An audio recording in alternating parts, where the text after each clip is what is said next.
Hei, kembali lagi dengan cerita Yehai Muhabbaten. Saat ini di rumah sakit, Ishita mulai sadar dan bertanya pada perawat yang ada di sana. Apakah seluruh keluargaku baik-baik saja? Tanya Ishita sambil memegangi perutnya. Mereka baik-baik saja, Nyonya. Tapi maaf, kami tidak bisa menyelamatkan bayi Anda. Ishita langsung menangis begitu mendengar kabar buruk itu sambil bertanya, "Kenapa?"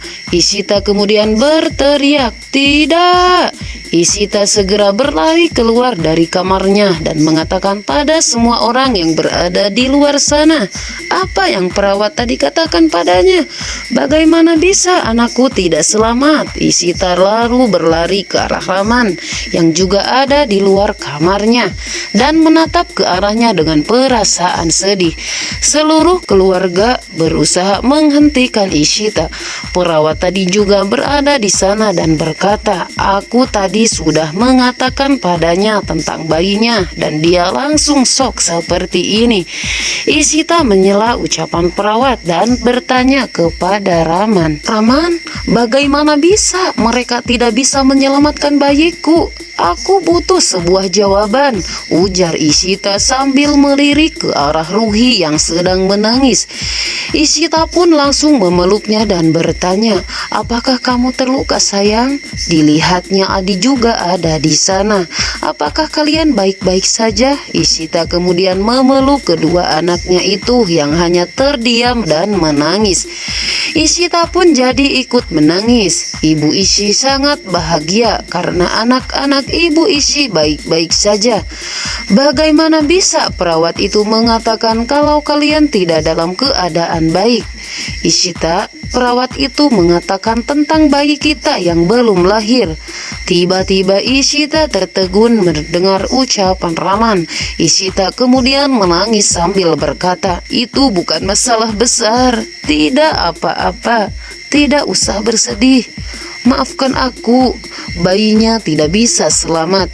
Tapi keluarga kita lengkap.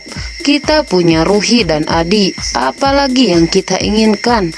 Aku minta maaf pada semua orang. Aku tahu kalau kalian semua mempunyai harapan yang tinggi." Ketika perawat tadi bilang kalau kita tidak bisa menyelamatkan, aku kira dia bicara tentang Ruhi dan Adi, ujar Ishita gamang. "Ruhi, kamu mempunyai seorang kakak, dan kamu Adi, kamu mempunyai seorang adik, dan Ibu Ishi mempunyai 2 orang anak.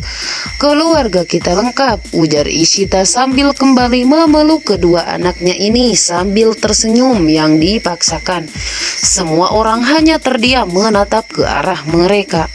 Keesokan harinya, Nyonya Bala sedang menyiapkan persambutan untuk Ishita.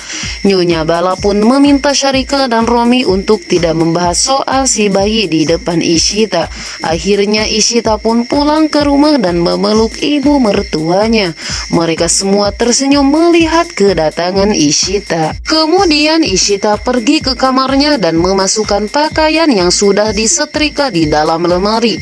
Dilihatnya raki buatan Ruhi yang dibuat khusus untuk si bayi. Ishita teringat akan kenangan itu. Ishita kembali merasa sedih begitu teringat pada bayinya yang telah tiada. Raman masuk ke dalam kamar dan dilihatnya Ishita sedang bersedih. "Ishita, kamu kira dengan menyembunyikan perasaan sedihmu seperti ini bisa mengelabui semua orang?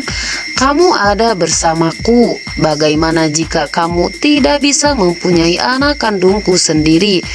Kebahagiaanku tidak berakhir sampai di sini. Ruhi dan Adi adalah anak-anak kita. Aku tidak menginginkan kebahagiaan lainnya. Percayalah padaku. Aku wanita yang lengkap dan memiliki segalanya," ujar Ishita sambil memeluk Raman. "Apakah kamu yakin?" tanya Raman. Ishita menjawabnya dengan bergurau untuk membuat Raman tersenyum. Kemudian mereka berdua bermesraan berdua. Tepat pada saat itu Ruhi beserta kakek dan neneknya masuk ke kamar mereka dan menggoda mereka yang sedang bermesraan. Nyonya Bala lalu memeluk mereka. Saat itu Rinki juga ada di sana. Nyonya Bala menyuruhnya untuk ikut bergabung. "Ibu, aku mau pergi makan malam dengan Mihika. Nanti aku segera kembali. Kemudian Ringki berlalu dari sana. Nyonya Bala berkata dalam hati, aku akan tanya sama Raman, kapan Mihir akan kembali dari Amerika. Batin Nyonya Bala yang bisa melihat perasaan Ringki yang kesepian. Malam harinya, Raman sedang duduk sambil memegang tangan Ishita yang sambil menangis. Raman pun kemudian mematikan lampu dan keluar dari kamar. Sementara itu Ishita sudah tertidur. Raman teringat bagaimana Ishita sedang sedih dan menangis terus-terusan. Dan Raman pun teringat bagaimana Ishita meyakinkannya kalau dirinya hamil dan juga ketika Ishita kehilangan bayinya. Raman merasa menyesal karena tidak bisa menyelamatkan bayi mereka dan menyalahkan dirinya sendiri. Saat itu Mihika sudah pulang ke rumah dan melihat Raman sedang bersedih. Kak Raman, kenapa kamu berada di sini malam-malam begini? Aku sedang berpikir, kenapa aku tidak bisa menjaga anak dan istriku. Ishita tidak peduli dengan nyawanya sendiri dan menyelamatkan seluruh keluarga. Hingga akhirnya dia kehilangan bayinya. Ini semua karena aku, ujar Raman sedih. Jangan salahkan dirimu sendiri, Kak. Pernikahan adalah sebuah persamaan. Hubungan kalian berdua itu ideal.